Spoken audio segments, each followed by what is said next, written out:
All right, so the Showbot is up again so far. We'll see how long that lasts. Hey, are you still centering the titles? Come on, Casey. Come on. What's wrong with that? What's wrong with that?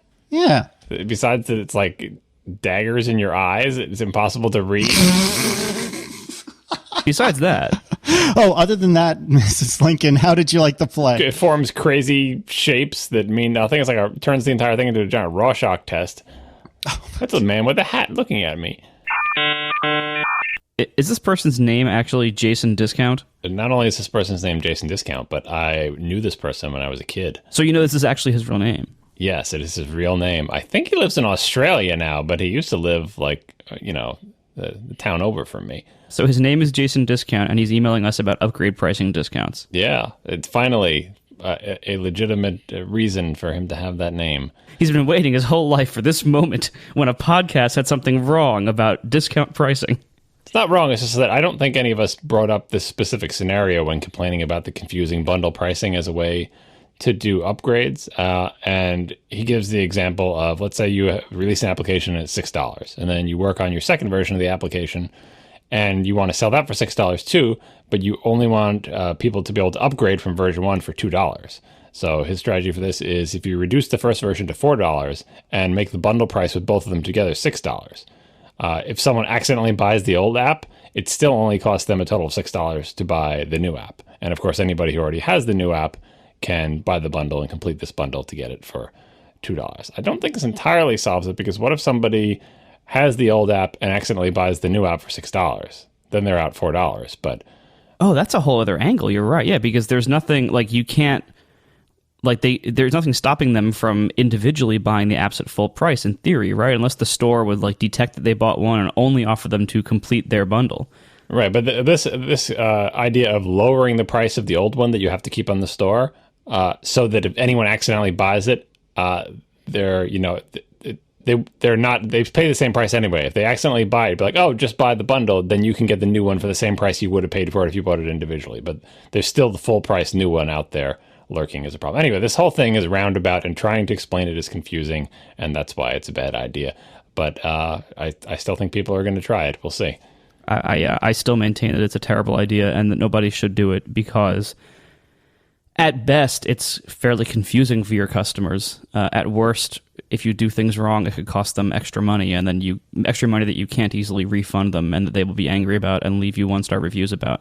Like the thing with the 1-star reviews is like it only takes something angering a very small percentage of your user base in order for them to suddenly become the dominant voice in your reviews, because very few people review things.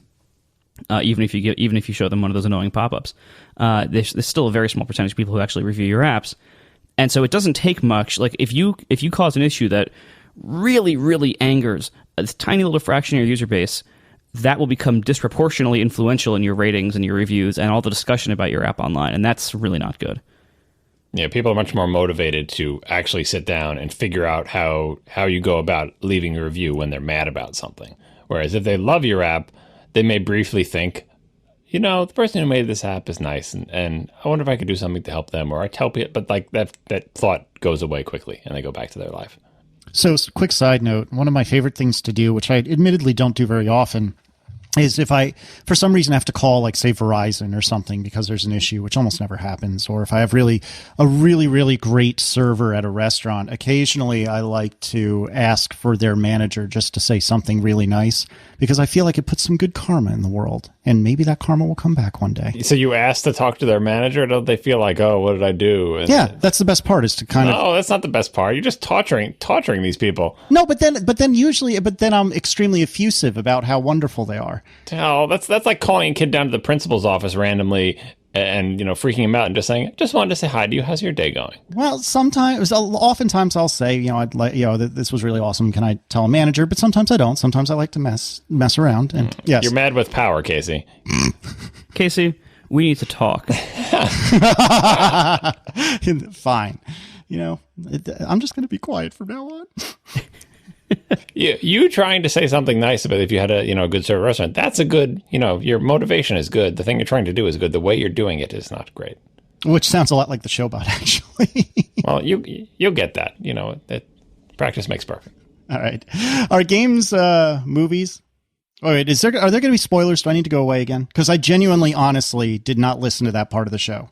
It's not going to be spoilers. It's not about Journey. It's about the whole, is Apple set to disrupt Microsoft and Sony, and that whole conversation we had, and lots of people tweeted about that. I know there was a whole podcast about it that is in my queue, but that I haven't yet listened to, that features Ben Thompson, who wrote that article, and a bunch of other people. I haven't listened to that yet, but the thought that occurred to me after we finished the show, because of course I wanted to talk even more about the topic that we talked about forever anyway, because I like talking about games, was are video games more like apps or more like movies? And I mean this in one specific respect that I don't think we touched on.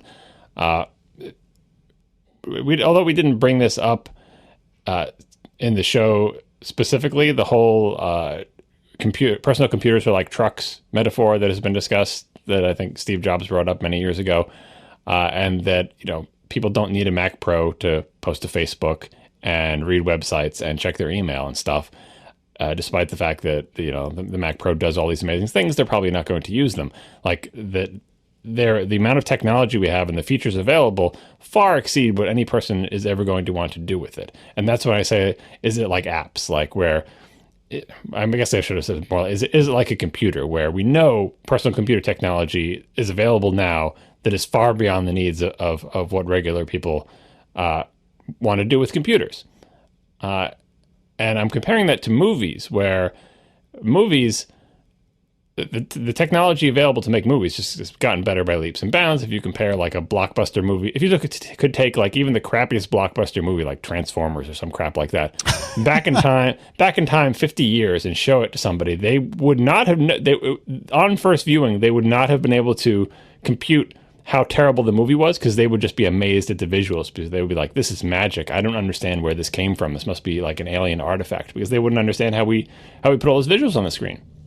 And I think in movies anyway, the mass market appetite for increasingly amazing things is not satisfied. It's not like, well, you know, once we can do reasonable practical effects like, you know, Raiders of the Lost Ark, that's all we'll ever need. There's no upside to making it better. People don't need the Mac Pro of movies. They get by perfectly fine with the iMac. So we'll just be, you know, stick with the feature set that's available on Raiders of the Lost Ark. No need for Jurassic Park.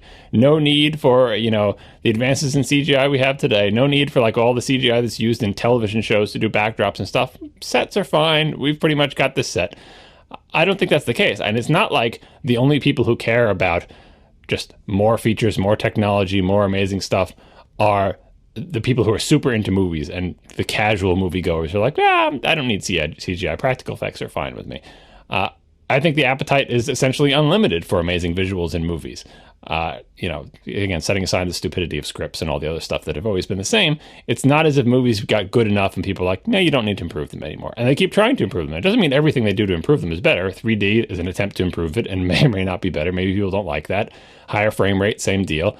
High definition television, I think that's an improvement that people do say, yes, we like that better. I say, standard def's good enough. I'm not a power user of television. I don't need high definition television. Standard definition. No, as soon as you see high definition, you're like, well, screw that old thing. We want the new thing.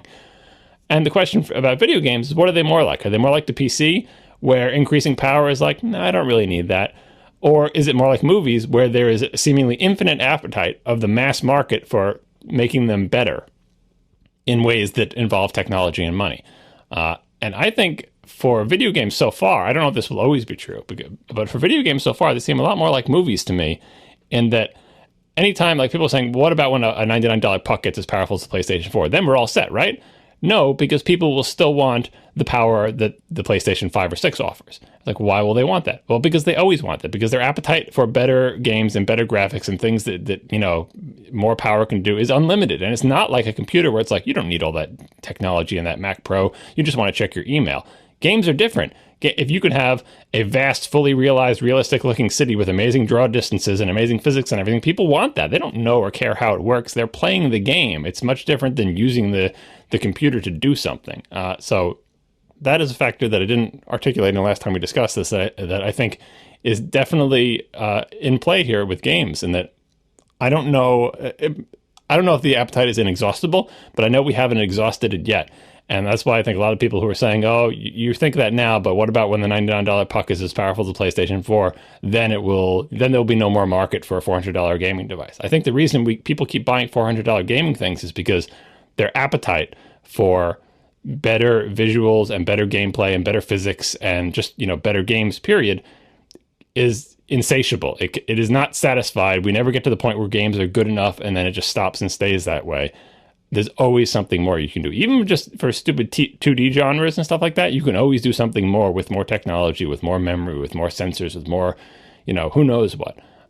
So that, more than anything, I think is going to keep the $400 boxes alive for much longer than I think people think.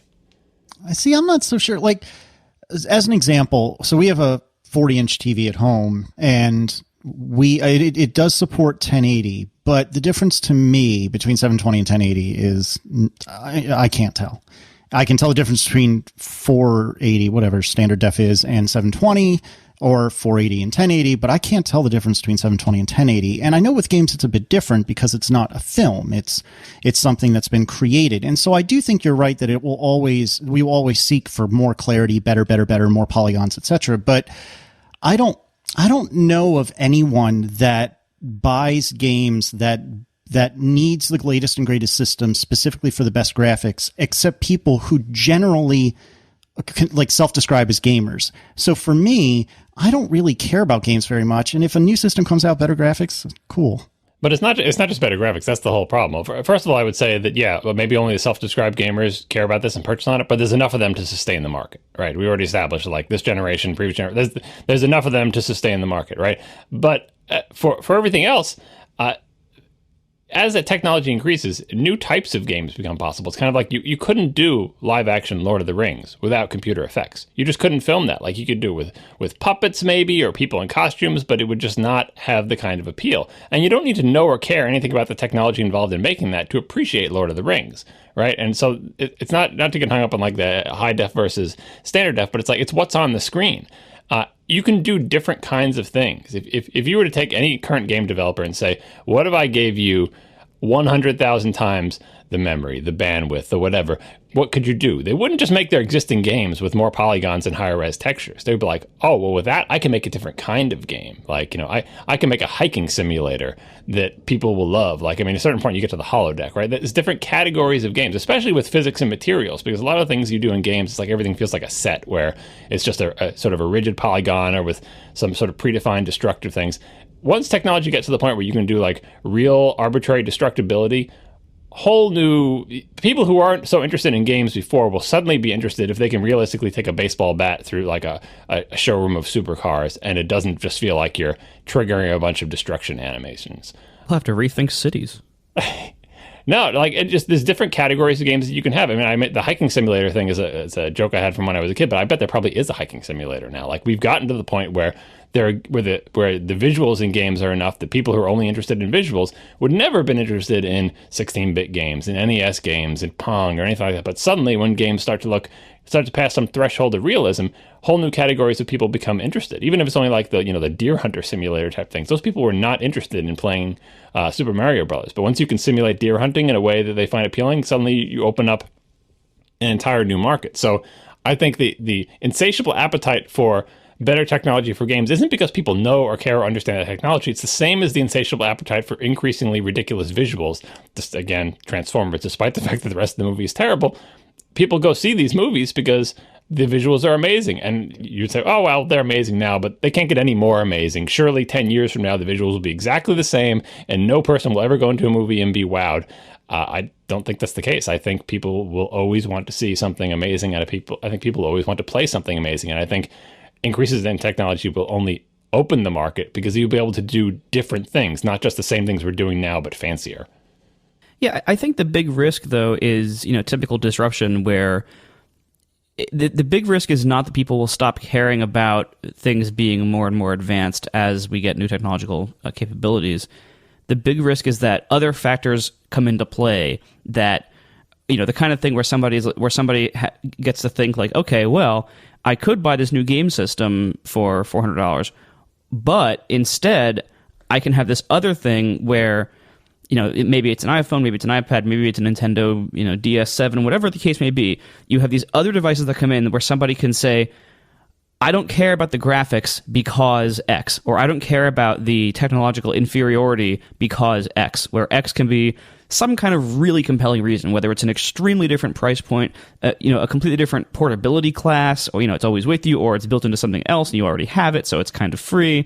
Things like that. That's what causes the big problems. And so it's not that the market for super powerful game boxes is going to disappear, but I certainly think there's a lot to suggest it's going to be marginalized and continue to be marginalized over time. And, you can look at movies are actually a pretty good example of this, where box office sales are actually kind of crappy relative to what people expected for this time period, because there's a lot more to do besides go see a movie these days. And so, it's not that people stopped caring about movies getting better and better. It's that now they have a lot of other stuff they can do during times which in the 90s they might have gone to see a movie. And so I think that's the big risk here, is kind of a splitting of attention and an increase in disruptive factors that are different from the things these boxes do best. Not that people will stop caring about what they do best. Well, you just put placeholders in for the things that's going to cause it, but I don't think you can name it, because all the things you named already exist and still haven't killed off the market. I mean, spreading attention is one thing. Like, no one can help that. If suddenly just there's too many other things going on, and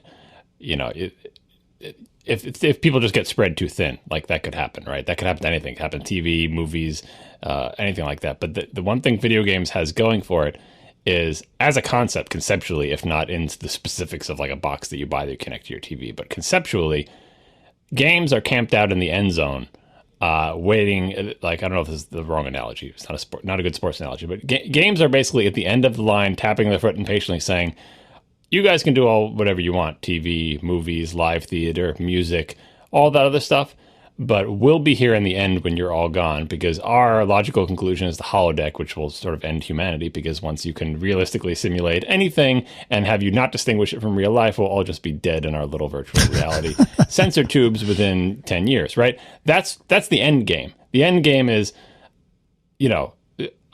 omnipotence, the illusion of omnipotence. Know everything, do everything, indistinguishable from reality. That's going to come out of gaming. It's not going to come out of television. It's not going to come out of live theater. It's not going to come out of music. Gaming is trying to get there. And so it's not going to get there in our lifetime, obviously. But way out, thousands of years in the future, games are the only form of anything and eventually destroy the entire human race. So I don't think gaming has that one good thing going for it, in that it's not going to go away. And if we do get spread too thin because of other factors, it'll come back, because it's the end zone is the wrong thing. It's at the end of the line, waiting for all of us. Wow. Our first sponsor this week, I don't even know how to follow that, so I'm just going to go into this. Our first sponsor this week is a new sponsor and a close friend of the show. If you ever listen to Bionic, you know the other half of it, the fake British guy who used to be British but now is American. Matthew Percival Edwardius Alexander. He started a company, and that company is called Need. And it's at Need with an N, not the K version of it. It's needlifestyle.com. So go to needlifestyle.com, check this out. So Need is a refined retailer and lifestyle magazine for men. So each month, they get this nice curated collection of something like, 9, 10 items, and it's all from the world's top men's brands. And then they offer it to you at a special price in the special collection. And they're presented in the form of this monthly editorial that's built around a theme. And they always, they support local photographers and have, local photographers photograph all these things, local models. Beyond clothing, they also have coffee, literature, furniture. It's like a men's kind of, cool fashion magazine. It's for people who are not, it's for people like me, basically. People who are not that good at making these decisions on our own. You can go to Need and you can see what is cool, because I certainly can't tell you. But this stuff is pretty cool. I've gotten some of this stuff, and it's really, really good stuff. Matt has a really good eye for this. And tearaway trousers. They also plan to localize to different cities around the world, the first of which will be London, of course, because he's almost British. And so take a look. Go to needlifestyle.com. They just released Volume 7 today, which is built around the theme this month is summertime commutes, events, and weekends with friends. So they're going to do a special deal for our listeners because Matt likes us, and he's a cool guy, even though he's half British. Anyone who places an order with Need and was sent from us, send them an email at hello@needlifestyle.com with the subject line, World's Greatest Podcast. If you do this, if you email hello@needlifestyle with the subject line World's Greatest Podcast after you've placed an order with them, they will throw in a bunch of free extras with those orders. Things like, magazines, field notes notebooks, socks, scarves, the kind of extras that a cool hip men's magazine has lying around. They will also, if you do this, you will also then get 25% off your next order. This is pretty cool. I know this is kind of like, haphazard last minute because neither of us knew how to write an ad for this, and it was kind of a last minute booking that kind of saved our butts here. So Need is great. Matt is great. It's really a fantastic company run by fantastic people. That's all I can really say. Take a look, needlifestyle.com for all of your cool stuff needs. Needlifestyle.com. Thanks a lot to Need once again. Why did I say once again? This is the first time they're sponsoring. Thanks a lot to Need for sponsoring our show. I just love that they're having us now be associated with the world's greatest podcast. In my defense, Matt wrote that line. I didn't. We would have, but we didn't. Yes. So it is Matt to blame if you do not think that we are the world's greatest podcast. Either way, you should order from his company just so you can then email him, get this cool discount, get the free socks and scarves and stuff, and then tell him why we're not the world's greatest podcast. Do you want to talk about a few more things on the WWDC hit list, or do you want to jump straight to the Fire Phone? The Fire Phone happened today, so this is the best thing we do is when an event happens the day we record and we know nothing about it. Hey, let's talk about it. Why not? Yeah, before anyone has reviews or even has this thing in their hands. I read Twitter when the press conference was going on. Does that count? That's about all I did. Me too. And I reacted to things I wrote on Twitter. That's about it. So, all right, so what this thing is, it's basically what you'd expect from Amazon making a phone based on what they've done with the Kindle Fire tablet line. It's a phone that runs Android. It has pretty decent specs, 2 gigs of RAM, some kind of CPU I'm not familiar with. I don't know. I'm sure Android people know it. Most of the innovation in it comes from software tweaks, I think. But I think what's most interesting, if you would have asked people, including us, a few months ago, like, hey, Amazon's going to make a phone. What do you think they're going to do? I think almost all of us would have guessed that they were going to do something disruptive or creative or different around pricing. Because everyone was thinking, Amazon's all into getting things really cheap, and maybe they could like revolutionize the phone business by giving you a phone for free, or included, for free supported by ads, or included with Amazon Prime, or something like that. Somehow subsidize the phone to make it very, very cheap or free. And what they gave us instead was a phone that's priced almost exactly like the iPhone and other high-end smartphones. Which is interesting. So, it's $200 on contract, $650 without. There's a few things that make it a little better value. There's like the 32 gigs of storage is the base storage instead of 16. You get a year of Amazon Prime if you buy the phone. And if you already have it, you get your membership extended for a year for free. So there's a couple of things that add value there. But for the most part, it's still a $600 unsubsidized phone or a $200 on a 2-year contract phone. It runs only on AT&T so far, only in the U.S. So honestly, it's kind of boring. I mean, there's a couple of things we'll talk about with what they've done with some of the software and hardware, but I don't think we're even going to be talking about this in like 2 weeks. Yeah, probably not. Some of the things that were very interesting, the most interesting thing to me, which has gotten less interesting as more information came out, was one of the slides they showed during their keynote or announcement or whatever you call it, was unlimited photo uploads to Amazon Cloud Drive. And so there wasn't a lot of information that I could glean on it, but John Gruber has said that there's only unlimited photo storage for photos taken with the phone itself. So notably that completely eliminates videos, which are the things that take up the most space.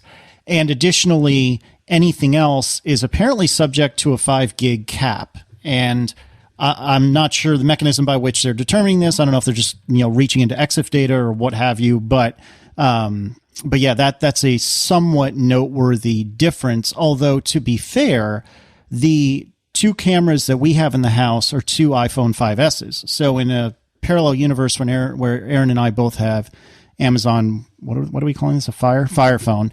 When we both have Fire phones, that could be fine for us because that is all our photos, because that's the only cameras we use. But I know amongst this crowd, we're probably quite the anomaly.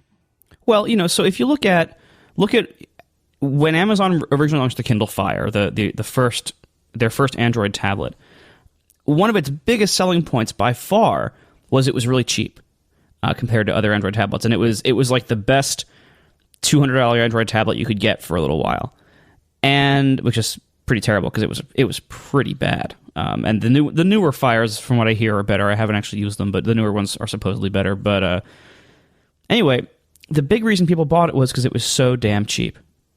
And the Fire phone doesn't have that. So my question is, what are the major things this offers above and beyond something like a high-end Samsung or HTC phone? Like, if you're obviously, it's the same price and everything as an iPhone. Like, you know, you get a little bit less with the iPhone for the same price, but most people are not going to care. It's close enough. So you're looking at $200 either way, $200 on contract for this phone. So it's not cheaper than an iPhone. It's probably not going to have much, if any, presence in phone retail stores, which is going to really hurt its sales. And, you know, why? It's going to be limited in certain ways. Like all the Google services, it doesn't get. It is not, as far as I know, correct me if I'm wrong, anybody, but all of Amazon's Android stuff so far, like it doesn't get the Google seal of approval. It doesn't have the Google Play Store, as far as I know. It doesn't have Google Maps, Google Now, all that cool integration you get on officially, you know, blessed Android phones. So there's a lot of downsides to this. The upsides are, you know, it has some Amazon integration with some of their stuff. It has some store integration where you can like point it at some things and scan stuff. We'll talk about that in a minute, but I'm kind of wondering why people are really going to buy this in any significant numbers. Because I don't see the appeal. If it was really cheap, maybe. If it had the full Android experience plus Amazon stuff, maybe. But I see Android people wanting to get an officially licensed Google blessed phone, and I see iPhone owners sticking with their iPhones. So I'm kind of missing the point of this. Amazon's kind of like the new Microsoft, but only with hardware. You just have to assume now whenever Amazon enters a market with a hardware product, just wait until their third try, right? I mean, you mentioned with the Kindle Fire tablets or whatever, just forget about the first one, second one. You know, like it's going to take them a while to get it right. So there's a learning curve there. And I just had a thought while you were describing the phone, is that phones are kind of like PCs now. It used to be, and that it's no longer a novelty that any company with reasonable pockets can make one. Like back in the day, if you were a technology company, you had a lot of money, you could make a PC. Like you buy the CPUs from Intel, you buy a motherboard, a chipset, possibly from Intel, possibly from someone else. You buy a hard drive from someone, you make a plastic case, you put a power supply in it, you put a screen on it. You know, you make a PC. Lots of people did it. There was tons of PC companies back before, you know, consolidation and all fell apart. These days, it doesn't seem like a big deal for anybody to basically, you know, build your own iPhone-like smartphone. Amazon went to all the vendors. These people are making all these parts, and the phone they made looks. I mean, if this phone had come out before the iPhone, we'd be falling all over ourselves to say how amazing it is. But now it's, you know, 7 years later, it's not so amazing. Now it is just a fairly straightforward thing to say, yeah, we can make a phone that looks like a smartphone, that has a good CPU, that has memory, that has, well, I assume it has reasonable battery life, that has a couple other little features. That's no longer a big deal. And obviously, it's not quite as easy to make something as good as the iPhone on your first try. So we're going to give Amazon 3 tries to do this or whatever. But I guess it's interesting that phones used to be this amazing thing and only amazing Apple could make a smartphone like this. And now they're basically like PCs. If you want to make one, you can make one. And so Amazon is making one. I don't know if this is a good move or not, but Marco also mentioned disruption at the beginning. Like, I hope they would do something with pricing to try to disrupt the phone market. I think Amazon, it's a problem with the word disruption. Like when they did that with the tablets, they sold them sort of at cost or possibly at a loss, certainly not making big profits. And undercut everybody. Like Amazon would give you a nicer screen and more storage for less money than Apple would. But I don't think you can. It's kind of weird to call something disruption before it has disrupted anything. You could say an attempted disruption, but everyone just says, oh, Amazon disrupts the tablet space by selling their product at or below cost. As far as we all know, because Amazon doesn't tell you sales figures, but as far as we all know from sort of just like walking around and how much Amazon is touting these things, they haven't disrupted the tablet space that much, right? I mean, it's not like because they priced them so low, all the incumbents who make a profit on their tablets were put on their heels and said, whoa, we can't handle this. Soon our market share is shrinking. Amazon is stealing all our customers.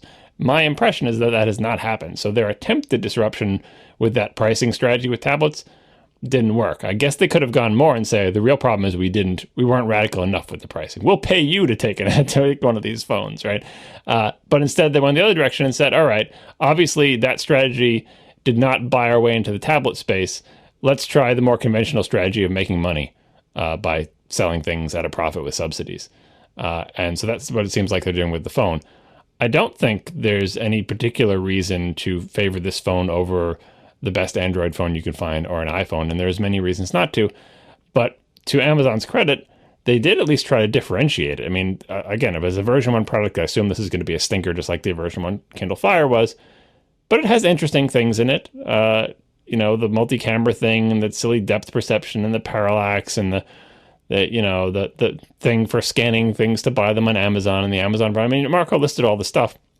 That's way more differentiation than the average crappy Samsung phone has, and Samsung sells like crazy. So it could be, again, like the PC space, that all you really need is to pass some minimum threshold of like, yep, we got a CPU, we got a hard drive, we got memory, we got a case that looks kind of nice, and we have a couple of differentiators or a reputation or a connection with a brand that you like or a franchise that you like or whatever, and again, in movie parlance.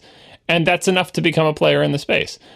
I think that's sort of what Amazon's game plan is, not to rock the market, but just to try to be part of the conversation. The same way all those PC makers were like, hey, we're a part of the PC market. We're sell PCs. We'll put cow stripes on them. We'll call ourselves Gateway. Put 2000 in our name, because we'll never actually reach that year, right, guys? That was my first computer, and it came in the cow box, and it was awesome. Yeah. Maybe someday we'll have retail stores. Anyway, that's how I see Amazon's entry here. And so I'm not for it or against it. I like more competition in the phone market. I don't know what their long-term odds are, but wake me up when they're on their third phone. I'm guessing a big part of it might be, I mean, as weird as this sounds, I mean, they probably didn't spend much money on this. Like I'm sure they contracted out the even hardware design to somebody else. They definitely contracted out the manufacturing. I think HTC made it for them, right? Yeah, so they didn't. I bet they didn't invest very heavily in it. I'm guessing the main purpose of this is just like all the other hardware. It's just to juice Amazon sales. And one of the things this will do, if they can get a big enough presence in the phone and tablet market, they're already probably there with tablets, maybe. But if they can get enough of a market presence, everybody who develops an Android app will be forced to put their app in Amazon's Android App Store.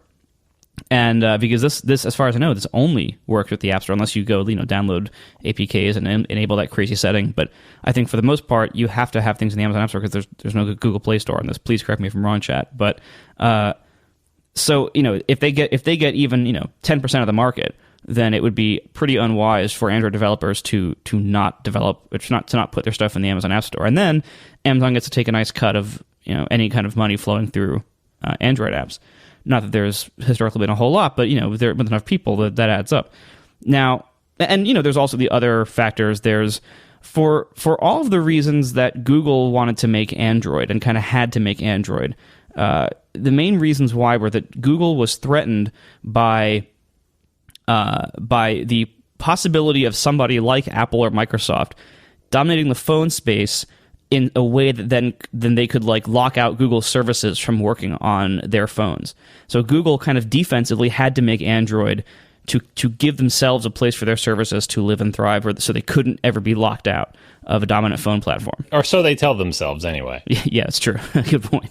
And I think Amazon has a similar goal here, in that Amazon wants to make sure that none of their digital services get locked out. Their physical services are probably fine. Everyone's going to keep buying, their shampoo from Amazon. It's no big deal, and I don't think Apple cares to interfere with that. But it certainly is a risk that maybe Amazon's bookstore or video store or music store or those kind of services could easily get locked out of future iOS and Google blessed Android. And so I think they kind of strategically thought this was a good idea, and I'm sure they'll make enough on it to justify the probably minimal investment they put into it, maybe, but it doesn't need to set the world on fire to succeed at their goal. Oh, sorry, yeah. It doesn't need to sell extremely well.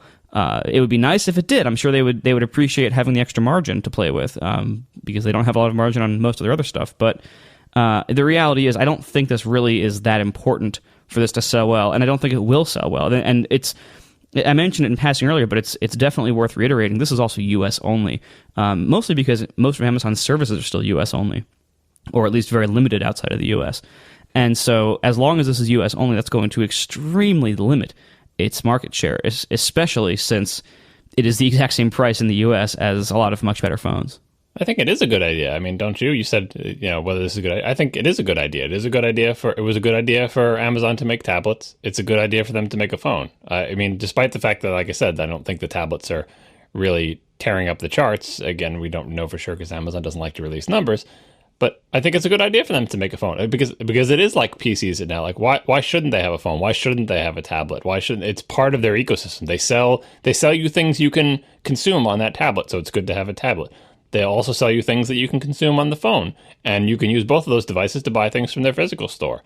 They have a cohesive story around these things, and I think it was a good idea for them to develop it because I think this was more or less the right time where they can just, put it together out of off-the-shelf parts, add some innovation. And I think they probably did invest in it because I think they, it makes sense for them to have these pieces of the package and to not rely on other people for these because it makes sense for their business. It's not totally out there like they've decided to make, self-driving cars or something.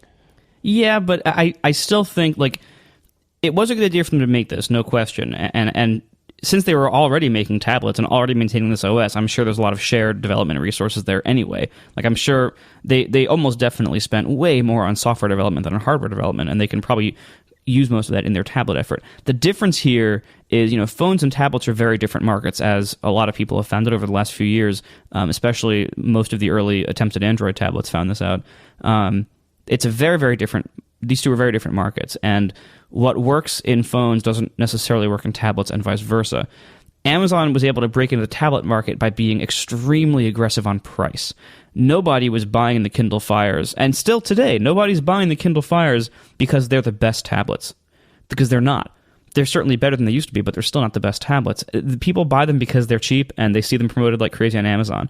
This phone is going to be promoted like crazy on Amazon, fine, but it's not cheap. It's cheaper, though. I mean, especially for, it's not going to pull people away from the iPhone, right? But when people are shopping for Android phones, and anyone who's willing to pay $200 for a phone shops this $200 phone against any competitive $200 phone, assume they're not going to buy an iPhone because they're not in that market at all. Spec-wise and feature-wise, this compares favorably with another $200 Android phone. And so I think that's the conversation they're trying to win. They're like, look, we're not going to compete with people who are shopping for an iPhone because the ecosystem, the cache, the apps, we're not there, forget it, right? But there's tons of crappy Android phones you look around, mostly what I see is people with iPhones or people with a huge menagerie of crazy looking Android phones. That's the jungle where this phone is stalking, and it's got a nice screen. It's got a lot of RAM. It's got a fast CPU. It's got crazy-ass cameras that are going to impress people in a demo somewhere once they see someone who has one. The camera is pretty good, right? It's got all sorts of stuff. And the crazy things like the tilt scrolling and the parallax, that reminds you of the stupid crazy features like in the Galaxy S5 that no one's ever going to use that track your eyes. And when you close your eyes, the video stops and you don't have to touch the screen. And that, people go for that crap. And so this is in that crap show. And even though it's not super cheap, I think it compares favorably to the iPhone, let's put it that way, in terms of pricing and specs. And I think they're going after the people who care about GWiz features and also the people who care about stupid number specs. Not against the iPhone, where no one cares about the specs when they buy an iPhone. They're buying an iPhone to have an iPhone and to buy into that whole system. What if you are living not near family members and you really want a smartphone, and your family members that live nearby that are really good with computers, your family members that are really good with computers don't live nearby, and you feel kind of all in your own little island, and you want something that you can get help with it, and maybe you don't live near an Apple store. This Mayday thing, I'm fairly surprised that the Mayday in the tablets hasn't made more waves. And I could very much see, say my grandmother, for example, who is fairly computer savvy, especially for a woman that is not terribly young, but she lives near no one in terms of her family members that are good with computers. And so I could absolutely see her wanting this, if nothing else, for the Mayday feature. So she knows within 15 seconds she can have help. And that I can see that as being very powerful. That's a clever use of Amazon's strengths, because their strength is like physical logistics. Having a human being on the other end of a phone is a physical matter. It's not a matter of software or servers or whatever. And Amazon does that all the time. They're all about people and physical things and managing things at ridiculous scales. So they were wise to bring to bear the skills they have from their retail business on the phone, in the same way that Google is wise to bring to bear all of its great assets, like, it's really, good maps and driving directions and their server capacity and all their web apps. Like, everyone is bringing their best stuff to the table. So I think this does make sense. And I don't think this will necessarily, like, if your grandmother was to buy this phone, maybe she has nothing to compare it to, it wouldn't matter, but I don't think the experience would be that great, because this is version 1. And Amazon, in my mind, I tried to tweet this, but I couldn't figure out how to tweet it in a way that would express myself, so I'll try just by rambling here. Unfortunately, my perception of Amazon now, whenever I think of them, and I think of Jeff Bezos or Bezos, Glenn, you got to tell me how to pronounce that name, I don't know, up on the stage, is Amazon has really good demos, and everything they show is much crappier in real life. Like, I don't know if that's just me getting that impression, but like, after several of these demos, because like, and sometimes they're okay in real life. Like, the Kindle Paperwhite really was more or less like what they showed. But like, all of their Fire tablets and now the phone and a lot of the Kindles they've demoed, they do really good keynotes. And you look at them, you're like, wow, I can't even believe Amazon pulled this off. They've got the features, they've got the specs, they've got the design, everything is amazing. Then you see the actual product and it's like, oh, you feel like they pulled the wool over your eyes. And that's the reputation they're getting in my mind, so much so that I'm kind of tuning out what are very good presentations and fairly polished and not going to say in the Steve Jobs style, but obviously, in the post Steve Jobs presentation world, adding their own twist. But now I'm just kind of starting to write that's a tech person type thing. But anyway, grandma doesn't know what their presentations are like. But I feel like real people, once they get them, will be like, the same way when they get the Galaxy S5, like, you play with the little whizzy features that you're never going to use again, and in the end, you have kind of a crappy, ugly phone that you get rid of after 2 years. See, but what makes you think that anyone would find it to be crappy and ugly? Because on the surface, especially if you don't have something as well designed as perhaps modern Android or certainly an iPhone, if you, like you said, if you don't have anything to compare to, then how would you conclude that it's that crappy? Oh, the Samsung I was saying is crappy and ugly. I think the Amazon's industrial design is better. Like, as ridiculous as the original Kindle Fire was in terms of size and weight and everything, the industrial design, it's not bad. Like, it was, pleasingly shaped. I mean, all right, so the power buttons are in the wrong place. We all know that. But like, they have rubber grippy parts in the right spot. Amazon has had really great screens. Their problems, of course, are in software and ecosystem, and kind of using the device is not as wonderful and magical as you would expect it to do. They miss on a lot of the details. It's like, well, you can have an amazing screen and a quad-core GPU and twice the RAM of any iOS Apple device. Please, Apple, fix this, please. But it doesn't matter if when you flick the scroll, it's jumpy. You're like, how can it be jumpy? We got twice as many cores. We got twice as much RAM. It's like, it takes a lot of effort and coordination between hardware and software to make all that come together. How can Apple get away with having half as many cores as the top-end Android phones, and yet it still feels faster and does things quicker? That's where those guys can't compete. And that's what I mean by, like, again, if they don't have anything to compare it to, fine, but what if they go into an Apple store and start flicking around on an iPad or an iPhone? I think even a normal person could be like, oh, my thing doesn't feel like this. Well, and going back a sec to Mayday, I do think that's probably Amazon's best feature. If it even works half as well as it demos, that's an amazing feature. And that will win over a lot of people, especially people like us who are possibly in the position of buying a phone for someone else that we don't want to have to tech support. That I can see the benefit of. But there's also the other side of that, which is Mayday can only help you with problems that involve the phone being able to boot and show the screen contents. And yeah, I was going to say, like, the comparison is, I like to tell people to get Apple stuff, because then if they have any problems, I say, just go to the Apple store. Exactly. And that's the thing, like Mayday is great as long as the phone can boot, the screen works, and it can connect to a data network or Wi-Fi. All of those things have to be true, and that will solve a lot of problems, no question. But there's also a whole class of other problems that people routinely hit with their phones that Mayday won't be able to solve, or they won't be able to access it. And there is immense value in Apple having this giant network of retail stores, and in being able to walk into like an AT&T store with your Samsung phone that you bought there, and get some help there. Like there's massive value in being able to go to a physical place and get service. And in the case of Apple, the phone network stores aren't that great about this, but in the case of an Apple store, you could walk out of there with a replacement. Like your phone could break in the morning, you could go to the Apple store at lunch, and if there's not too big of a line, you can walk out of there with a replacement in a half hour. And that's something that Amazon can approach that. They can have you be able to call them up, and then they can overnight you a new phone. Maybe we'll see about that. But that's still that's a very different degree. It's a very different kind of experience. You have to talk on the phone to somebody who talk them through the problem, and then Amazon has to decide whether to send you a phone, then send you a phone, then it arrives the next day or by drone later that day. Who knows?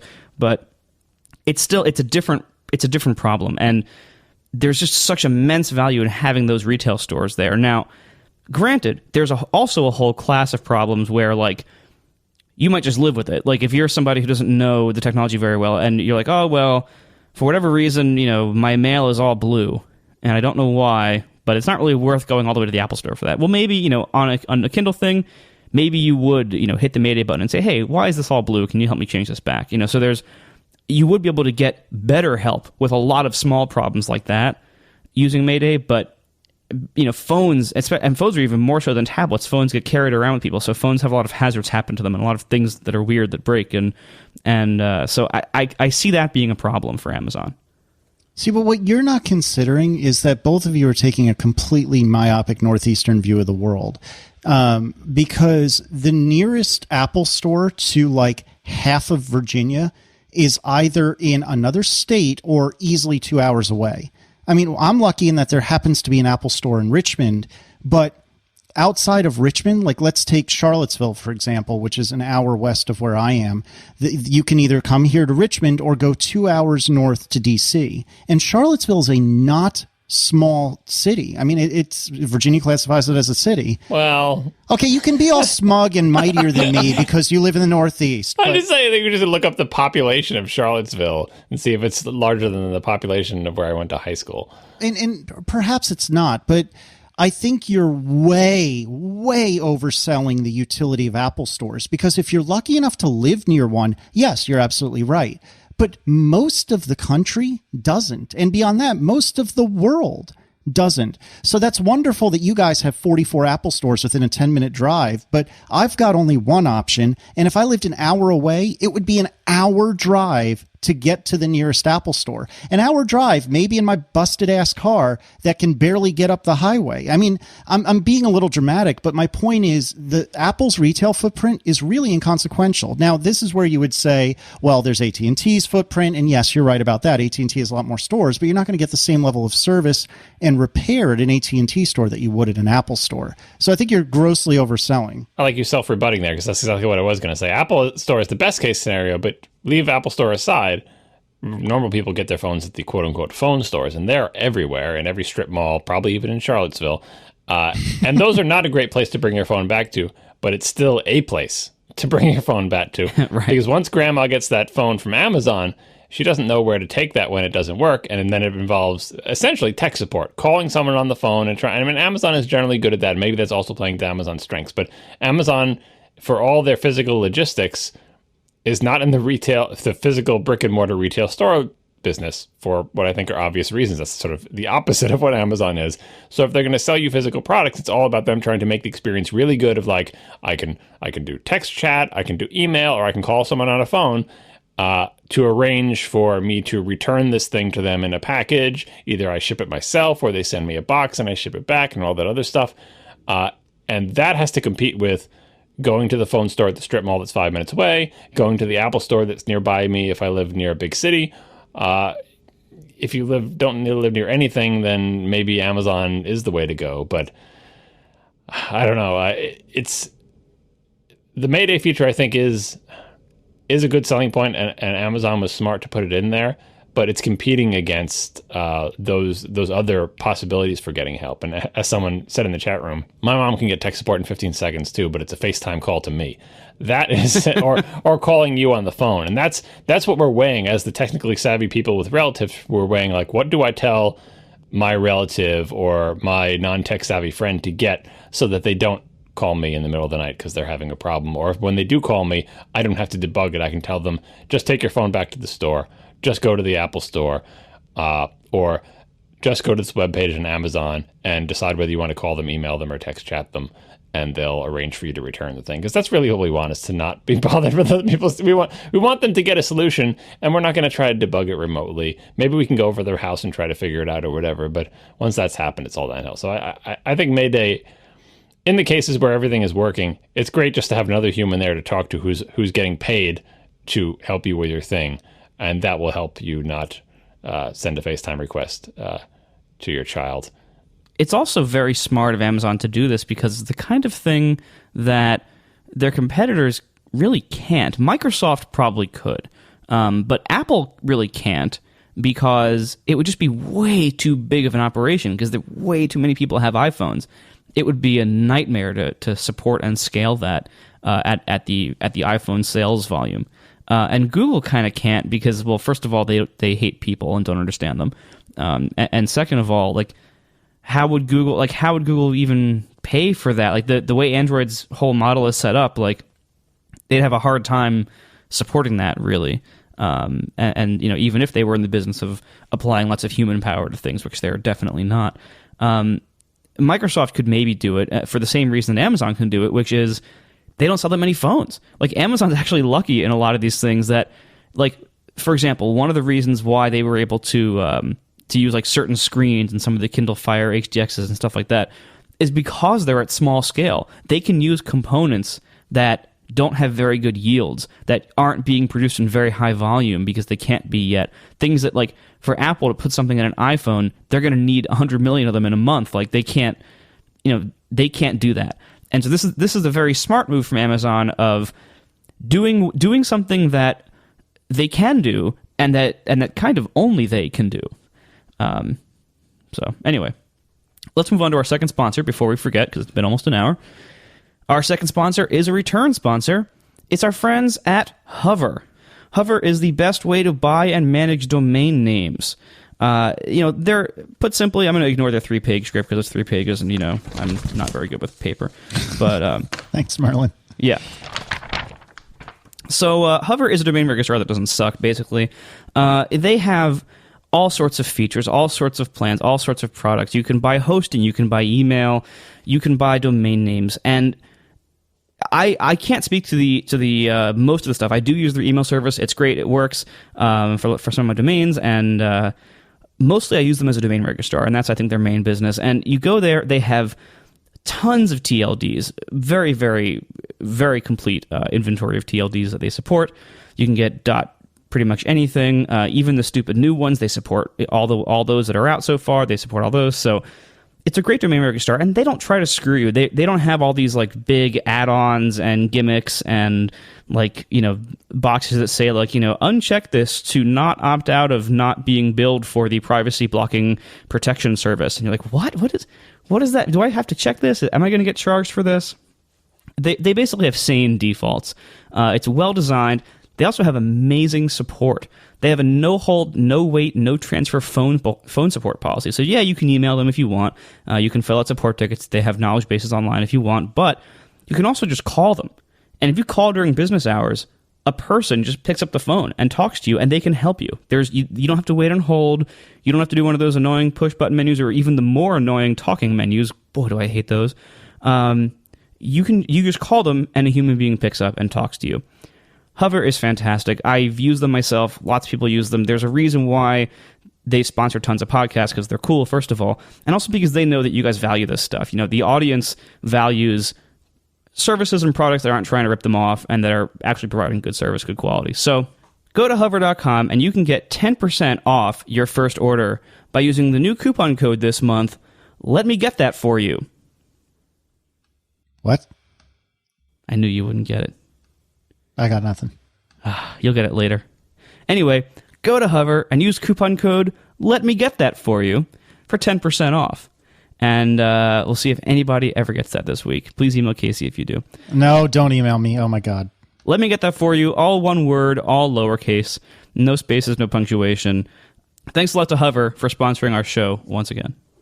So I'm looking at I'm still a little frustrated with you two. I'm looking at the Boston metro area, and there are, by my count, 1, 2, 3, 4, 5, 6, maybe 7 Apple stores within, what is this, 128 that runs around Boston? Well, one thing I'd like to know, based on your rage here, so yes, by geographic area, Apple stores don't serve a lot of people, but what percentage of the U.S. population is within driving distance of an Apple store? And then also, what percentage of the population most likely to buy an iPhone is within driving distance of an Apple store? Well, the first one I'll give you, the second one I won't. And let me finish my thought real quick, which is to say that the Boston metro area has 6 Apple stores. The entire state of Ohio has 6 Apple stores. It also has less people than the Boston metro area, probably. It probably does. But if you don't live on I-71, is this, that runs from Southwest Ohio to Northeast Ohio, then kindly piss off because there is no Apple store near you. So anyway, so the point is, there's a lot of them there. Like the entire, what is this? Nebraska, South Dakota, North Dakota, Montana, Wyoming. Like none of them have an Apple store. If they do, I missed it. Yeah, but those are all green states. Well, in any case, and your point about population density is fair, but I also wonder, like, what if an Apple store popped up in a larger city in Wyoming? Assuming such a thing exists, which I'm sure it does, but I can't think of any. But anyway. Let me cap off the geography thing, but I just bothered to look up while you guys were discussing where stores are in the United States. The population of Charlottesville is apparently about 44,000 people. Is that really it? The population of Smithtown, New York, where I went to high school, is 117,000 people. So, just saying. God, I'm surprised. I mean, hey, it's a fair point. I'm surprised Charlottesville is that small. Funny how that is. Well, I mean, look at Richmond, the Richmond metro area, not Richmond itself, but the Richmond metro area, I think is a couple million, and we have a Apple store. I think you have an Apple store. Anyway, yes. Getting back to getting back to something Marco said a while back about taking advantage of the fact that they're not going to sell a lot of them. Like they can afford to have the fancy screens because their volumes are low, and they can afford to do Maybe, presumably because they're not going to sell a lot of these, or at the very least they're starting from zero, so there'll be a growth curve. It's not like Apple where on day one you're going to sell 10 million of these things wherever they sell, and then you've got a big problem with Mayday, right? Because you just can't handle that capacity without working up to it. And this gets me to the problems with the concept of unlimited that a lot of people were tweeting about when they were tweeting about the unlimited photo storage. And Casey already noted what Gruber had tweeted about it not really being unlimited. It's like, oh, well, it's only unlimited if you take them on the phone, and if you have any existing library of pictures, then it's subject to a 5 gigabyte cap. Maybe they'll charge you above that. And it gets us back into the same discussion we always have, where it's like, I just want someone to take care of my crap, and then you hear about it, and you're like, well, that will take care of my crap. And then you learn the details, and there's always weird rules, and you got to remember this, and you got to remember that, and this is free, and this is for pay, and this is for that, and the other thing. And a lot of people on Twitter were saying, this is the problem with unlimited. It's like, it's pointless. It's never really going to be unlimited. If you ever see the word unlimited, run the other direction. It's just for people who use too many resources, and it's not like the way anything should be. And I think that's too extreme of a reaction, because I think the thing that we all want someone to take care of our pictures for us can be done and will be done eventually.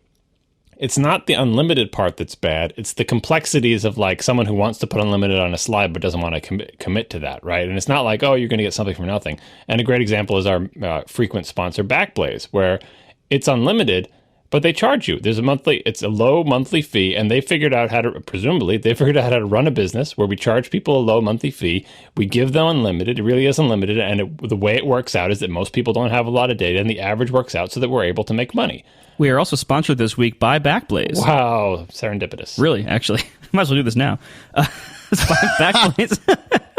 Backblaze is $5 a month, unlimited, unthrottled, uncomplicated online backup. You can try it for free with no credit card required.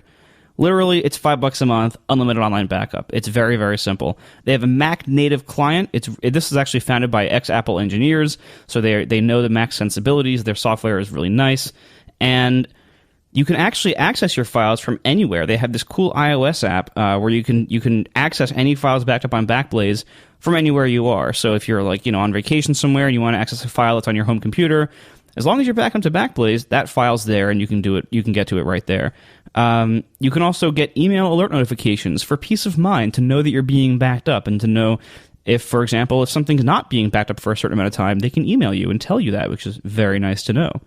Backblaze is by far the simplest online backup to use. You just install it and it does the rest. And really, like I have a lot of data in Backblaze, and I've had trouble with other services not accepting it fast enough, because I have a pretty nice upstream here with finally getting FiOS. I waited my whole life to live somewhere that has FiOS, and I finally do, and it's glorious. And I found with other services they wouldn't accept the uploads quickly enough. With Backblaze, I don't have that problem. Backblaze accepts the uploads as quickly as I set it to. And you can set it to, be kind to your connection, or you can set it to just decide for itself how much it should use. And I've never had a problem. I've left it at that. I've never had a problem. And it uploads quickly. And I have, between me, my wife, and my mom, we probably have a total of about 4.5 terabytes worth of stuff there. And it's fantastic. $5 a month per computer, unlimited space. Simple as that. Go to backblaze.com/ATP, and you can get a free trial, no credit card required. Thanks a lot to Backblaze. You really need online backup. If you are not backing up online and you have the upstream capacity and the bandwidth to do it, you really, really, really need to do it. I know some places you don't have good upstream, or you have low bandwidth caps. That's fine. You are kindly excused. But everybody else, you should really be doing this. There's so many backup problems that this can be a nice safety net for. Things that are going to happen to your house if you have just your computer and a time machine drive plugged into it. Then like electrical problems, fires, floods, theft, all sorts of crazy stuff. Water flooding from the apartment above you, like all sorts of crazy stuff can happen that can take out all of your copies of your data if it's only in your house. So really, you want an offsite backup, and Backblaze, in my opinion, is the best one. Go to backblaze.com/ATP. Thank you very much. Yeah, and the thing that Backblaze has going for it is they get to use the word unlimited, which takes away the stress from anybody really, but certainly from high capacity, like high demand users. You don't want to know, is there a limit? Am I going to hit the limit? Do I have to worry about the limit? And even casual users who, if there is a limit, they may not have any sort of conception of how much data they have. Do I have that much data? How much is a gigabyte? Will I have that much data in 5 years? It doesn't matter if they're totally never going to reach the cap. If they don't understand that, it could cause them hesitance. So unlimited gets rid of that anxiety of I don't have to worry about how much stuff I have. And then the only job you have to do after that is make the financial arrangement both attractive and easy to understand. And this Amazon arrangement is not easy to understand. I would never have guessed that only the photos I take on my phone count towards that unlimited, but there's a 5 gigabyte cap, but maybe I can buy stuff other than that. And can I import my existing photo collection and blah, blah. It's already too complicated. Backblaze is, we charge a fee per month. It is a small fee. People are willing to pay it. The average data stored by our customers is enough that we make money at that price. It's easy to understand. $5 a month, unlimited. Something like that for photos. It doesn't have to be, we'll store all your photos for free. Unlimited doesn't mean free and unlimited. It just means no more anxiety about, but what about these photos? But what about those photos? What about photos I take here? But what about my existing stuff? But what will you keep the RAWs at full resolution? Will you downsample them? This, that, is there a 30-day window? Is there all that crap and anxiety needs to go away, and then the company just needs to find some way to pay for that, whether by charging a reasonable monthly fee or incorporating it into some other service or subsidized or whatever. And so we were all briefly excited about this Amazon thing.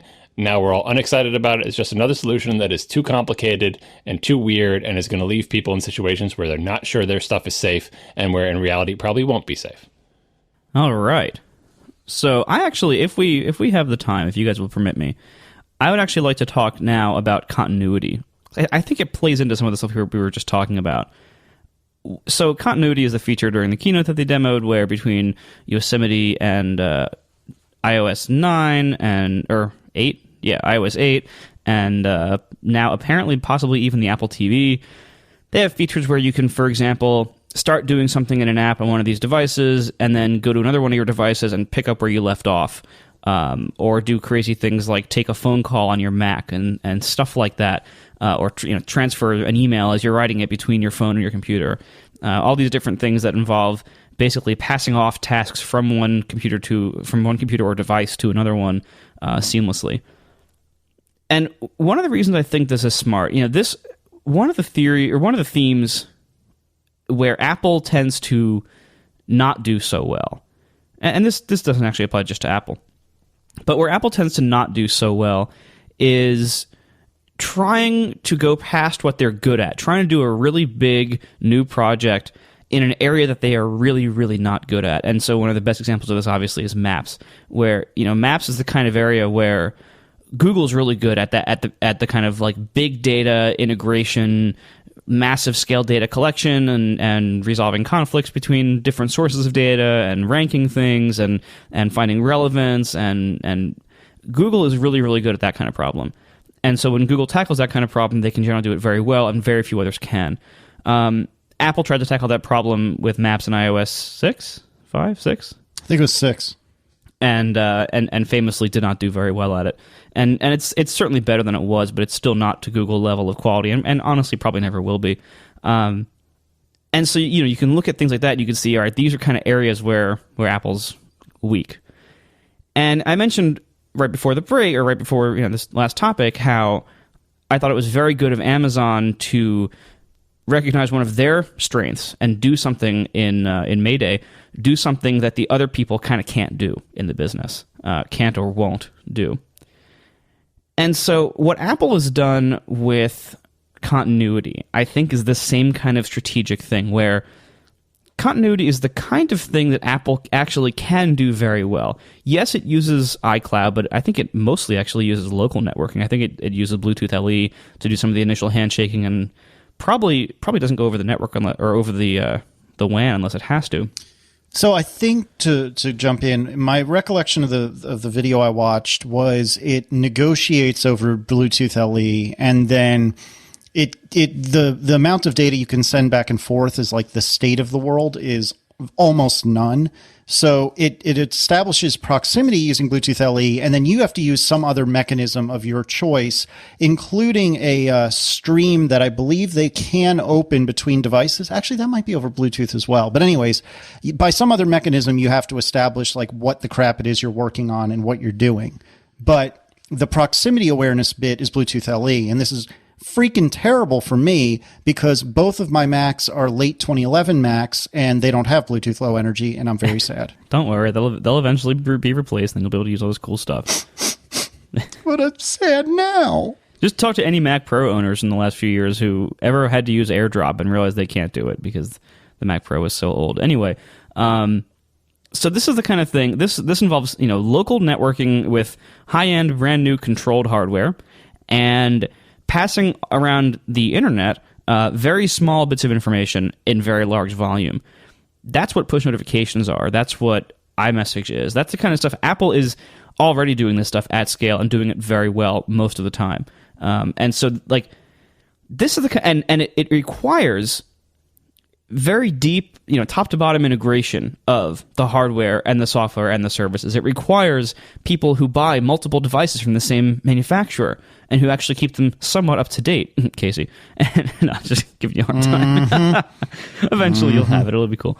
And so, this is the kind of thing where not only is Apple really good at this sort of thing, but only Apple can really do that. If you look at Google, and Gruber wrote a big thing about only Apple. It was really good, and I was kind of hoping it'd be more about this when I saw the title. And he touches on this, but I'd like to go a little more into it. Microsoft can't do this because they don't sell any phones really, and even their computer sales are not doing that great. And they can't, they have this massive bevy of hardware to contend with, and what percentage of Windows computers have Bluetooth Low Energy and what version and all this crazy stuff that they would have to contend with that Apple doesn't. Google can't do this because nobody's buying Google computers, and even their tablets are pretty weak. And there's also, again, similar issues with hardware diversity. Well, Microsoft and Google can't do it now. They'll be able to do it eventually. Apple can do it first. So only Apple can do this now. It's an important qualifier because eventually everyone will be able to do this, and they will. Well, the directions that these various companies, markets, and products and strengths are going, I don't see a future where anybody else can do this, really. Well, I mean, like if it's a useful thing to do that catches on, all the other players will develop some kind of open standard for doing it, and eventually all their hardware will catch up in many years. And like, it's the same thing with everything else. Only Apple could make the iPhone 1, but today Amazon can slap together a phone that essentially looks and behaves to a regular person's perspective like the iPhone 1. Hopefully maybe a little bit better performing, but maybe not. We'll see.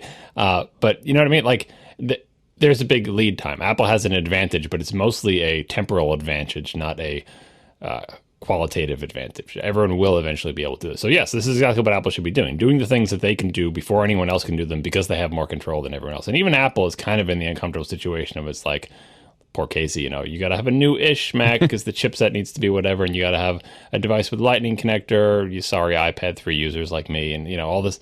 There are other there even with Apple's world and how fast they get everyone upgraded and everything, there is a slight constraint. So Apple is doing it essentially as soon as they possibly can, and we'll see if this feature is like a killer feature. Like, that's what you need. Is if this is a feature that people really want, then everyone else will eventually copy it. If it turns out to be something that's kind of okay, but maybe not important enough for the other guys to go through the effort to copy, then oh well. But Apple will have the advantage of the first mover advantages that they like to have. Yeah, but I think really ultimately, this is the kind of thing that Apple is going to be the only game in town that really does it in any effective, widespread way for the foreseeable future. I really don't see that changing. Anyway. Well, I also worried a little bit like when networking is thrown into the mix, because I agree with like devices and hardware and software just on those devices. That's in Apple's wheelhouse. But once you get anything involving the network, I have bad flashbacks. I mean, and like messages, which I've been using much more lately because sort of WWDC, everyone was using messages, and I was, I guess last year I was doing it too, maybe, but this year I use messages way more, and I'm still using it. I've been using it more since my wife got maybe the iPhone 5S. She had the 4S, but anyway, I find myself using messages on the Mac. I find myself using it on my iPod. My kids have iMessage accounts, so I use them to talk to them on their various iPods. And I find the program maddening. Like, it doesn't fulfill the basic function of providing a text box that I can type into and hit send and having a message show up somewhere else. Some absurd percentage of the time, it says not delivered. And the only thing I get to do is tap the exclamation point and say try again. And then it says not delivered. Why is it not delivered? Will it ever work? Sometimes I just have to delete that message and send the same message again, and then that one will work. I have no idea, but it's failing on a basic level. So I really hope continuity doesn't actually involve the internet or any of Apple servers. I hope it does ad hoc Wi-Fi like AirDrop, and I don't have to involve any internet stuff, because every time Apple does internet stuff, it screws up. I mean, just today I saw a tweet in my timeline and someone said, on one device I added a phone number, on another device I deleted a phone number. Now neither device has either phone number. Thanks, iCloud. That was like stuff like that. Stuff I know sync is hard or whatever. I'm just saying, like, that is outside Apple. Still is outside Apple's wheelhouse. So I really hope continuity only involves like the airspace and hardware and software that's within my arm's reach, and does not involve any servers anywhere. And I know push notifications is better, but I don't know. I haven't tried it yet, so we're all just hoping it will be good. There is a potential. You're right. That potentially this is something that is right in Apple's wheelhouse. If it's outside, it is not very far outside. It's just, I get nervous. Yeah, I mean, that's certainly fair, but I really think that people give them a hard time with stuff like iMessage weirdness. But you if you look at things like iCloud Key Value Store, push notifications, and really most use of iMessage, I think everything works great. And there are like the fringes where things fall apart, but. See, I think the bar is low on iMessage, though. Like, it's just text. Like, I'm not asking for the world. I'm not sending gifts like Casey is. Like, it's just text. And like, here's my fallback. Like, in these times when I'm frustrated, I can't send a message and it's frustrating. I launched the Gmail app and I send that message as an email. And you know what? That sends every freaking time. Every freaking time I send the email in Gmail, if I have an internet connection, it sends the email. Every single time. It has never said could not send. It has never failed if I have a network connection. And it's tough to compete with that. Like, when I find myself going to the Gmail app, or maybe even Apple's own mail app, like I could have, if I used Apple's mail app, I would have gone to that. iMessage still angers me greatly. See, it's funny because I actually don't have any normal issues with iMessage. I occasionally get like a message failed to send. I occasionally get like either a time shifted message or something like that. But 99% of the time, I have no issues with iMessage. And so it's so weird to me to hear that you have a ton of problems, and you're not the only one. But you've had the failed to send. What does that mean? What does it mean, failed to send? I don't understand what it's like. I would like an error message. I'm thinking it means that the thing that it tried to send didn't send. I don't know what that means. Like, why? You have an did the server not respond? Like, I'm not that I'm saying I need the details, but like intellectual curiosity. I wonder what it is that is not connecting. Like, here's what I would want out of the thing. Like, okay, so you can't connect the dots for whatever reason, or maybe that's a legitimate reason. Like, sometimes I think maybe the phone, like, if their phone is rebooting, can I not send this message? Like, is there some sort of like they want to show me the delivered message, and if say the phone was in the middle of rebooting, it can't possibly be delivered because there's nothing to receive it. Like, maybe that's what it is. But even if that's the case, which I think is ridiculous, by the way, it should never be the case. It should be store and forward, like most other IM systems are, like a Google Talk or whatever. Even if that was the case, it should be the job of the software to just say, I'll just keep trying. Don't worry. Don't worry about it. I won't say it was delivered. I'm not going to lie to you, but you don't have to keep hitting the exclamation point and hit try again. I'll eventually get it sent. And what it should really be is store and forward, like email, or like apparently every other IM message, like when on AIM or Google Talk or whatever, if someone is not online, if all their computers are turned off, I can still send them a message, and the next time they sign on to the service or turn on one of their devices, they'll see my message, right? Like, that's all I'm asking for. It's just text, man. Thanks a lot to our 3 sponsors this week. Need at needlifestyle.com, Hover, and Backblaze. And we will see you next week. Now the show is over. They didn't even mean to begin, 'cause it was accidental. Oh, it was accidental. John didn't do any research. Marco and Casey wouldn't let him, 'cause it was accidental. Oh, it was accidental. And you can find the show notes at atp.fm. And if you're into Twitter, you can follow them at CASEYLISS. So that's Casey Liss, MARCOARMENT, Marco Arment, SIRAC, USA Syracuse. It's accidental. They didn't mean to. Accidental. Tech podcast so long. Want to do titles? Did your bot survive? I saw you yelling at the people in the chat room. Nope, bot's dead. Right now, I want to be bitter and angry and say I'm just not bringing it back, but that's immature. So, what was the problem this time? So the problem this time was somebody decided to. So I guess WebSockets may have been a poor choice. It's actually a technically sound choice, but the problem is it's not very obfuscated, and because I guess I could base 64 encode everything. Don't worry about obfuscation. What was the problem? So the problem was that somebody decided to run a loop of voting for every possible ID, and IDs are integers because why wouldn't they be? Because why do you need a GUID or something super complex for an ID? Yeah. No, you need throttling. It's a defense against denial of service. Yeah, you don't have any, there's no, I guess the problem is because you don't have state to be a counter for. Well, no, you can keep it in memory. I mean, like whenever I've done a rate limiter in the application layer, I always do memcache because it's quick, it's easy, it's lightweight. I know it's fast, and if the hit to the application consists only of launching getting your stack up to the controller level and you firing off a memcache read or a memcache increment rather. He doesn't need memcache. He's single process though. Oh yeah, he could just keep it in an array. Yeah, well, that's the thing though, is that there's 2 problems. One, I mean, I'd have to do this all by hand because this is a raw socket to the server by definition. That's what a WebSocket is.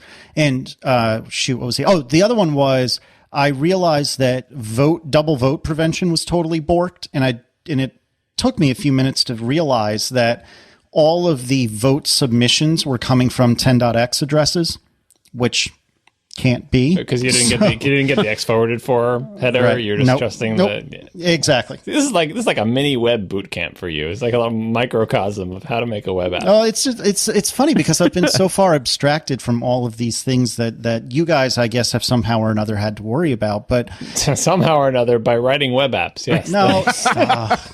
It's just experience. It's just the same way you learned all the stuff you learned writing fast text that you didn't know before about how to write an iOS app. Well, there's a set of things you need to know for web apps. They're just more fun when you're doing them publicly and there's antagonists in the chat room. Right. See, this can be a whole series, a graduate school for Casey in web apps. Just every week you'll try to put it up, and every week the chat room will educate you on something that you didn't account for or didn't do correctly, and then the next week you can fix that and you can get a new problem. Well, and the thing is, like, I write web apps for a living, which at this point probably sounds like I make a terrible living. But the thing is, it's so much of it is abstracted so far away from me that I never have to worry about it. And it's also for intranets, right? Not exclusively, but generally, yes. I've done some public-facing stuff.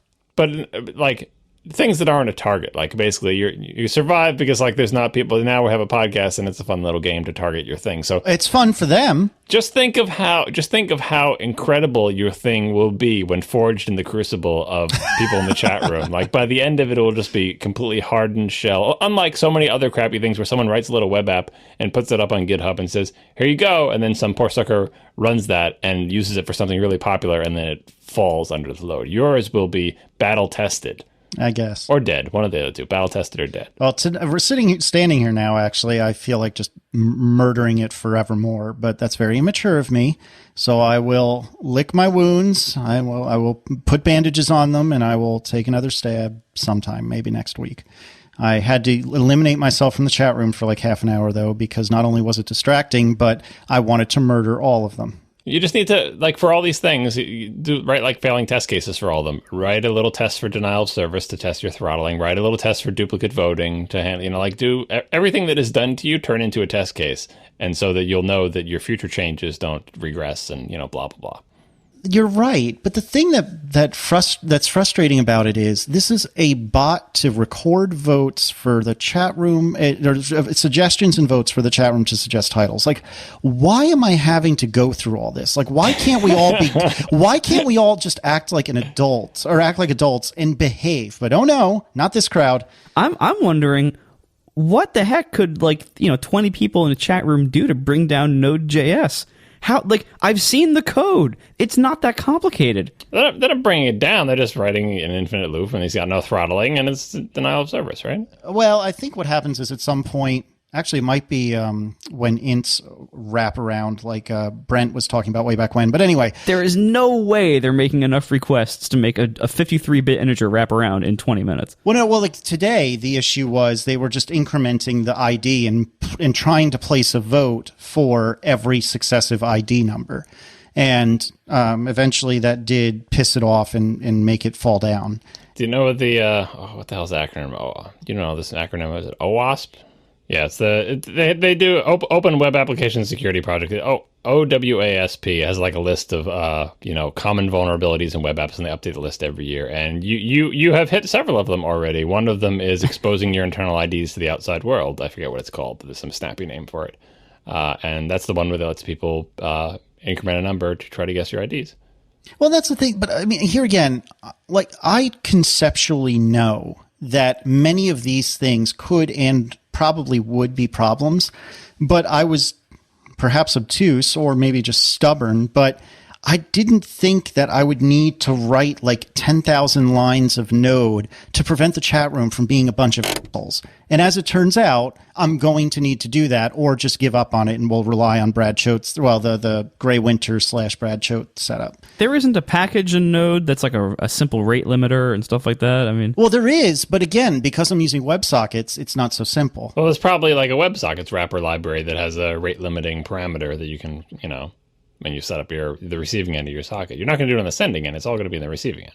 And that's the thing, is I'm going to have to write my own rate limiting. I did a quick cursory search to see if there was anything, and I didn't see anything, but I did, a 30-second search. So tomorrow or at some point when I'm less bitter about it all, then I'll have a proper think on it. Not that it matters for showbots or whatever, but realistically speaking, like for the people who are actually web developers and are listening to this, this type of thing where a bunch of people are just intentionally attacking this app, you're like, oh, well, I'm glad the app that I'm doing doesn't have that problem. You may luck out there, but really what you're saying is my app is going to develop and add features and become important and essential to the people who are using it. And then some person's going to stumble across it and break it. Because it doesn't mean your application is not vulnerable to these or will never experience these. It just means that if it's not going to happen now, it's going to happen later, and later it's going to be worse. Because you want this stuff, that if this stuff is ever going to happen in the lifetime of the app, you want it to happen early. Because if not, it happens when the app has been deployed for 6 months and the entire business relies on it, and then some piece of malware or bot or whatever stumbles across your thing and wipes it off the face of the earth. And that's a much bigger problem when your whole company now relies on this app, or you have millions of customers or whatever you have, than it would have been if during the early development of this app, it had a bunch of jerks attacking it and made you harden it. Again, not really relevant to a show bot, but I'm like, it is relevant to people building a real app. That's like, don't stick your head in the sand, because everybody gets hit by one of these eventually. And if you don't, then you're either lucky or you never got popular enough to be noticed. But even if you're not popular, just this malware that scans and just, fuzzes its way into everything. And so eventually every web app will be a victim. Yeah, and that's the thing, is that I had thought, since this is a controlled audience, which I had assumed were all well-behaved, I didn't think I needed to do a lot of the things that I would have otherwise done in my real world, in my job world. And I just took a lot of shortcuts because I thought, well, we're all friends here, it'll be okay. Apparently not. And by the way, I owe an apology to, I think it's Adam Kearney, who has already, actually quite a while ago, put up a pull request on GitHub, because Accidental Bot is on there, put up a pull request to fix an unrelated small issue that we discovered during the show about not refusing titles that are too long. And that is the appropriate way to behave. Not, if you're going to break it, that's fine, but throw me a pull request, man. Did he submit the source code change as a very long title? No, but that would be funny. That would be the best way to do it. But there's no persistence, so you would never see it. And that's on the list, is I'll probably have to set up like some NoSQL database or something just to stuff this in there. It's pronounced NoSQL, Casey. Whatever. Just because, well, actually, in a perfect world, I would never need it because the darn thing will never crash. But, oh well, that's right. I'm still, how did this take down a Node instance? This is either the worst ad in the world for Heroku's small instances or the worst ad in the world for Node. Or my code. But to be honest, like you said, this code is pretty straightforward. I don't know. I really don't, because I've survived a couple of links from your site, which threw, as far as I could tell, some pretty serious traffic. We talked about that in the past, and Heroku, like I said in the past, reached out to me and said, "Oh yeah, that was nothing. Like your dyno was good to go, cruising at I think they said it was like under a third CPU usage, bandwidth usage, or throughput, etc." So I don't know if it's my code, if it's the fact that it's WebSockets, something is weird. Is there like a connection limit on the WebSockets layer somewhere? I mean, it could be. I'm not aware of one, but it certainly could be. I mean, there's so many port numbers, but I can't imagine that's the issue. Well, it could be. You should guard against that. Yeah. Whatever. So yeah. So let's look at titles in the show bot that works. man, you guys have been mean today.